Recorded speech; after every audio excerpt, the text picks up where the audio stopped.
In 2004, a writer named Catherine Lanfear moved from Minneapolis to New York City. She found her first days in Manhattan a little bit lonely and sad, so to cheer herself up, she did what lots of women do. She went to get a manicure. The manicurist, a Korean woman, asked her how she was doing. She said, "I'm a little bit homesick." The manicurist, herself far from home, said very sharply, "Don't be big baby."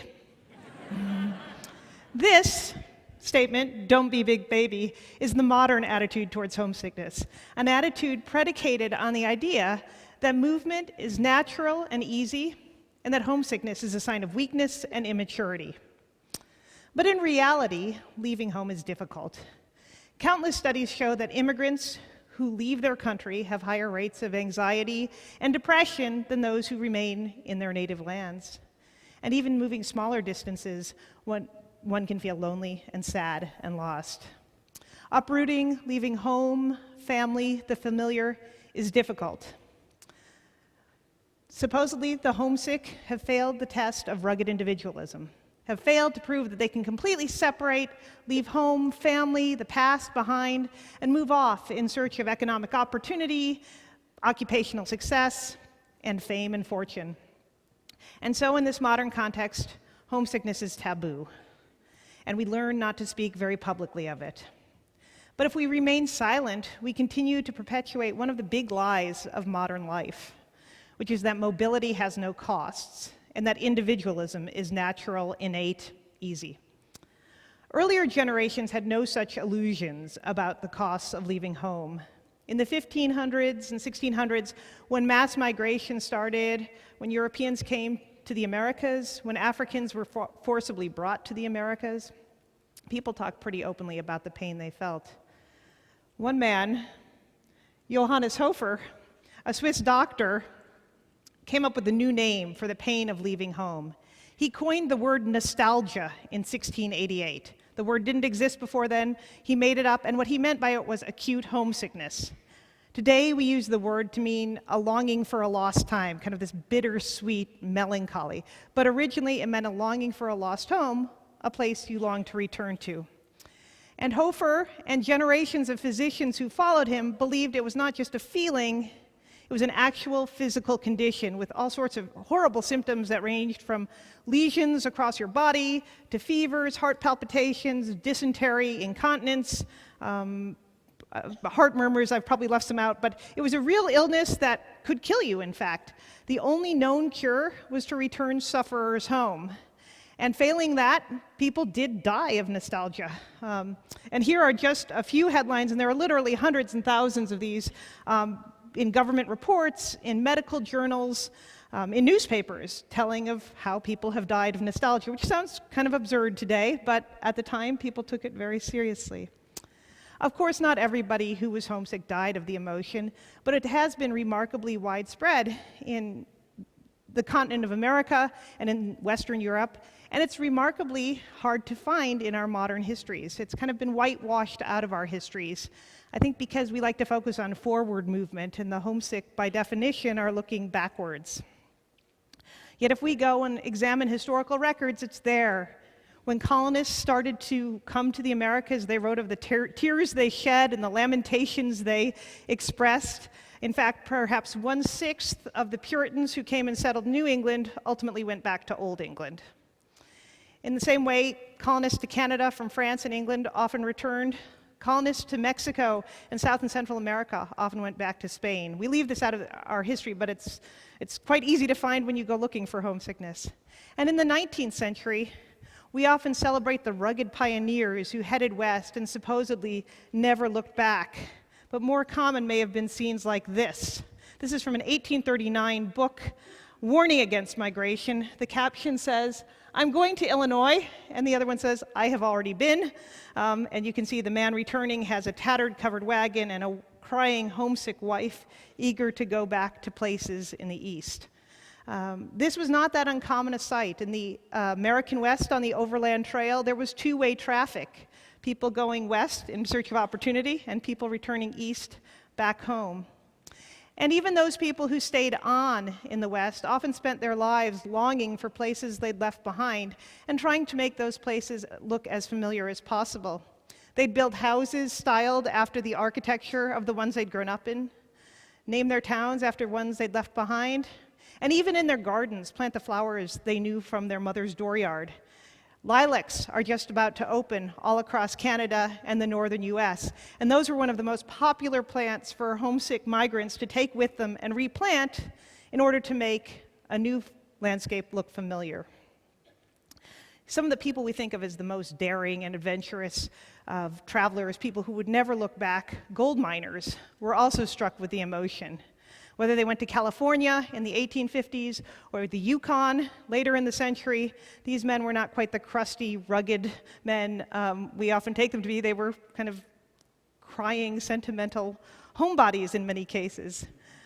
Joel Brown, a miner in California, wrote, "I expect you think I am crying to see my wife.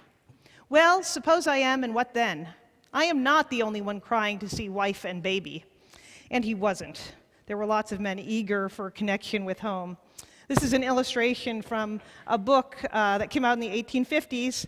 These are gold miners lining up for mail, and whenever a boat bearing mail streamed into San Francisco Bay, the men would rush to the post office and line up in these lines that would stretch for blocks.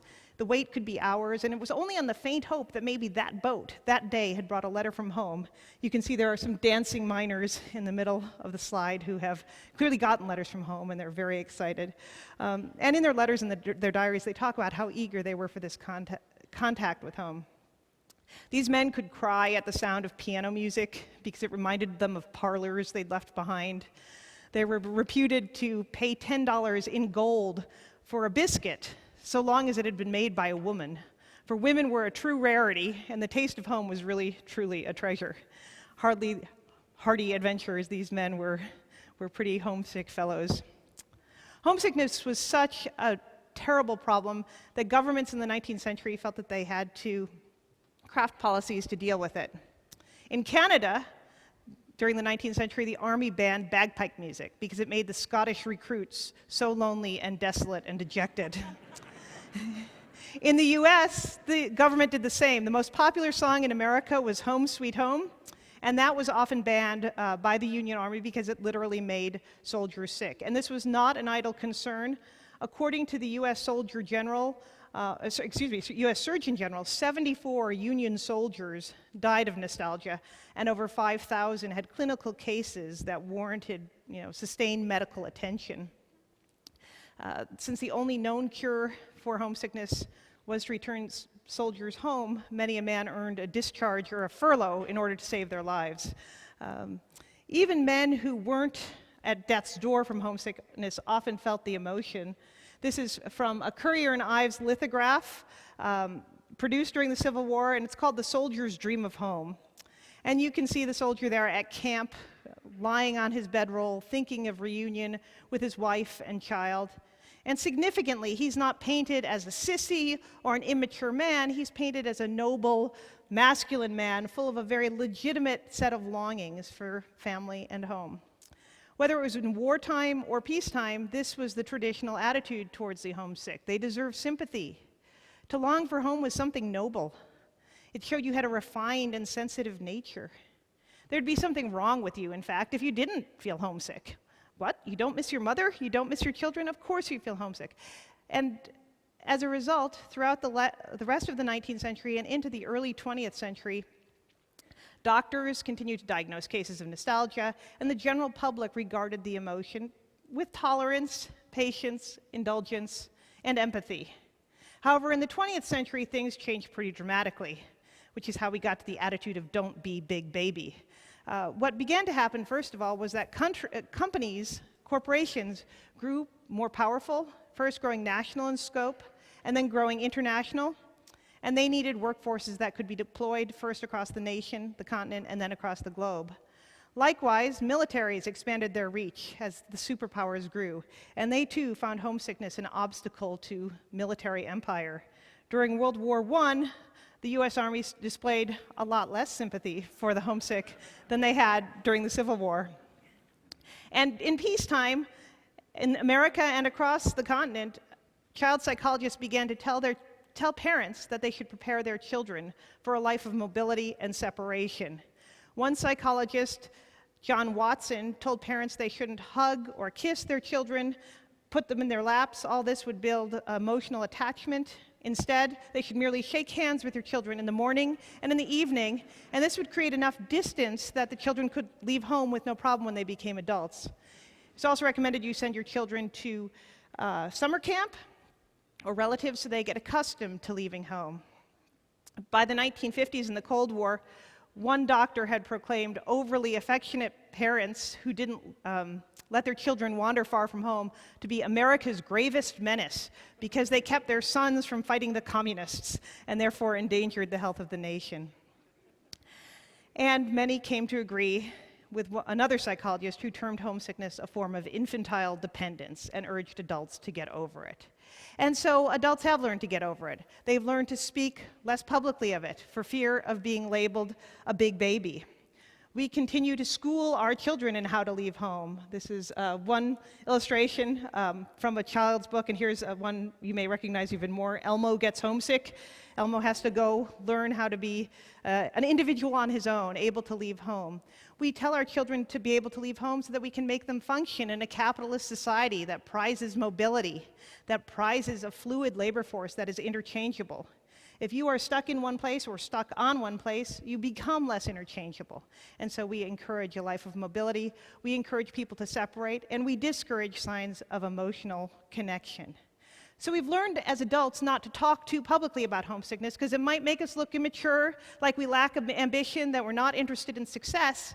And yet, even though we don't talk of it publicly, it's visible in our daily lives. Think of the food that migrants eat in taquerias in Topeka and New York, in noodle shops in Toronto's Chinatown. Think of the sports teams we root for from afar. Think of the TV programs we watch. Thanks to satellite TV, immigrants from Mumbai can watch the same programs they knew at home in Miami. Or think of the countless Facebook posts, email messages, and text messages, phone calls we make on our Blackberries, on our iPhones, all in an effort to maintain connections across the miles. Although we don't speak publicly of homesickness, it persists. And it shows the limitation of the individualistic philosophy that undergirds so much of our daily life. That philosophy teaches us that we should be mobile, solitary individuals who can easily leave home, separate, leave family and the past behind. But every day, in the ordinary moments of our lives, in the texts we send, in the food we eat, in the phone calls we make, we daily affirm our connection to home, to family, and to place. Thank you.